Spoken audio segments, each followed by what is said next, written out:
மாண்புமிகு முதல்வர் அவர்களுக்கு வணக்கம். அமைச்சர் பெருமக்களுக்கு, பேராசிரியர்கள் வந்திருக்காங்க, நிறைய ஆண்டர்பிரினர்ஸ் வந்திருக்காங்க, இன்டலெக்சுவல்ஸ் வந்திருக்காங்க. இந்த மாதிரி ஒரு மேடையில் எனக்கும் ஒரு வாய்ப்பு அளித்ததுக்கு ரொம்ப நன்றி. பிரஸ் அண்ட் மீடியா நண்பர்களுக்கு, முக்கியமாக அங்கே இருக்கிற தம்பிகள் எல்லாருக்கும் என்னுடைய மாலை வணக்கம். ரொம்ப ரொம்ப சந்தோஷம் இந்த மாதிரி ஒரு நிகழ்ச்சியில் கலந்துக்கிறது, அதுவும் அரசு ஏற்படுத்துகிற நிகழ்ச்சி. இவ்வளோ மாணவர்கள் இவ்வளோ உற்சாகத்தோட அவ்வளோ சந்தோஷமாக இருக்குது. தமிழ்நாட்டுக்கு ஒரு நல்ல சிறப்பு இருக்குது. இங்கே ஒரு பையன் படிக்கிறான், நல்லா படிக்கிறான்னு தெரிஞ்சா சொத்தை வித்தாவது கூலி வேலை செஞ்சாவது அவனை படிக்க வச்சிடணும்னு நினைக்கிற ஊர் நம்ம ஊர். அப்படி அவ்வளோ பேர் கஷ்டப்பட்டு அவங்க பிள்ளைங்களை படிக்க வச்சிட்ருக்காங்க. ஸோ கல்விக்கு எப்போவுமே முக்கியம் கொடுத்துட்ருக்கிற ஒரு தமிழ்நாடு. இங்கே நான்லாம் சினிமாவுக்கு வர்றேன்னு சொல்லும்போது எங்கள் அப்பா சொன்னது, எப்பா சினிமா ஒரு நிலையில்லாத தொழில், நீ படிச்சுட்டேன்னா எது உனக்கு கை கொடுக்கலனாலும் கடைசியில் அந்த படிப்பு உனக்கு கை கொடுக்குன்னு சொன்னார். அதனாலேயே என்னை நான் இன்ஜினியரிங் படித்தேன், அதுக்கப்புறம் மாஸ்டர்ஸ் படித்தேன், அதுக்கப்புறம் சினிமாவுக்கு வந்துட்டேன். அது வேறு விஷயம். ஆனால் கல்விங்கிறது வெறும் மார்க் வாங்குறது, டிகிரி வாங்குறதோட முடியறதில்லை. ஏன்னா இன்ஜினியரிங் முடிச்சுட்டு எனக்கு என்ன தெரிஞ்சதுன்னு நான் யோசிச்சு பார்த்தேன், எனக்கு பயமாக தான் இருந்துச்சு, ஒன்றுமே தெரியல.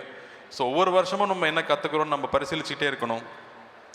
அதுக்கப்புறமா நம்ம கற்றுக்கிட்ட விஷயம் டிகிரியோட முடிஞ்சிடறதில்ல, வாழ்க்கை பூரா நம்ம படிச்சுட்டே இருக்கோம். வாழ்க்கை காலேஜ் முடிஞ்சு வெளியில் வந்ததுக்கப்புறம் இருக்கு இல்லையா, அது நிறைய ஏற்றத்தாழ்வு இருக்கும். நம்ம நினைக்கிற மாதிரி எதுவுமே நடக்காது. ஒரு பிரேக் ஒயர் கட்டான வண்டி மாதிரி தான். அதை சமாளிக்கிறது சாதாரண விஷயம் இல்லை. அதை எப்படி எதிர்கொள்கிறதுங்கிறது கல்வி தான் நமக்கு சொல்லிக் கொடுக்குது. எது சரி தவறு, எதை நம்ம என்ன முடிவு எடுக்கணும் அப்படிங்கிற எல்லா விஷயமே கல்வி தான் கொடுக்குது. ஸோ தயவு செஞ்சு கல்வியை ஸ்ட்ராங்காக பிடிச்சிக்குங்க.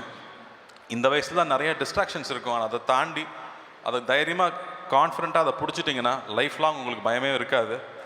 நான் அமெரிக்காவில் படிக்கும்போது நான் அங்கே ஏற்கனவே எனக்கு முன்னாடி போயிருந்தவங்க பெரிய தொழில் முனைவோர்கள் எல்லாருமே அரசு பள்ளியில் படித்து வந்திருந்தாங்க. அது ரொம்ப ரொம்ப அப்போ ஆச்சரியமாக இருந்துச்சு. ஆனால் இன்றைக்கி அது ஆச்சரியமாக இல்லை. அரசு பள்ளியில் படித்து வந்தவங்க தான் அங்கே பெரிய பெரிய ஆட்களாக இருந்தாங்க, எனக்கு முந்தின தலைமுறையில் இருந்தவங்களே.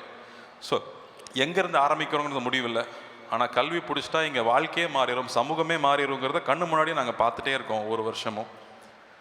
And being at the right place at the right டைம்னு சொல்லுவாங்க இல்லையா, அது ஒரு இடத்துக்கு டைமுக்கு போகிற விஷயம் மட்டும் இல்லை ஒருத்தரை சரியான சந்தர்ப்பத்தை சந்திக்கிறது மட்டுமே கிடையாது. நம்ம பிறக்கிற காலகட்டம், நம்ம மாணவனாக இருக்கிற காலகட்டம், நம்ம வளர்கிற காலகட்டத்தில் நம்மளை சுற்றி என்ன நடக்குதுங்கிறது ரொம்ப முக்கியமான ஒரு விஷயமா இருக்குது. இப்போ ஏஐங்கிற ஒரு விஷயம் வளர்ந்துட்டு வர்ற காலகட்டத்தில் நீங்கள் மாணவர்களாக இருக்கிறது, இந்த சமயத்தில் அரசு உங்களுக்கு இந்த கணினியை கொடுக்கறது ஒரு மிக முக்கியமான தருணமாக நான் நினைக்கிறேன். இதை நீங்கள் எவ்வளோ சரியாக பயன்படுத்திக்க முடியுங்கிறது தான் எல்லாத்தையுமே மாற்ற போகுது. ஏன்னா பில்கேட்ஸ் பற்றி சொல்லுவாங்க, பில்கேட்ஸ் மாணவனாக இருக்கும்போது அமெரிக்காவில் இருக்கிற 2 முக்கியமான கம்ப்யூட்டரில் ஒரு கம்ப்யூட்டருக்கு அவருக்கு 24 hours ஆக்சஸ் கிடைக்குது. அந்த ஒரு விஷயம் பார்த்தா அவர் ஒரு பெரிய ஆளாக மாற்றுறதுக்கான சந்தர்ப்பத்தை ஏற்படுத்தி கொடுத்துருக்கு. அந்த வகையில் இந்த லேப்டாப் உங்களுக்கு இந்த சமயத்தில் கிடைக்கிறது மிக முக்கியமான தருணம். அதை ஏற்படுத்தி கொடுத்த அரசுக்கு நான் நன்றி சொல்லிக்கிறேன். இந்த டைமில் தான் உங்களுக்கு அவ்வளோ நேரம் கையில் கிடைக்கும்.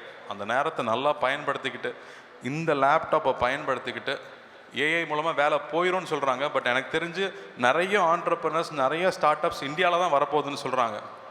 ஸோ நிச்சயமாக இன்னும் புது ஜாப்ஸ் உங்களால் நிறைய க்ரியேட் பண்ண முடியும்னு நான் நம்புகிறேன். வாழ்த்துக்கள். உங்களுடைய ஃப்யூச்சர் பிரமாதமாக இருக்கும்னு நான் நம்புகிறேன். இந்த சந்தர்ப்பத்துக்கு நன்றி, வணக்கம்.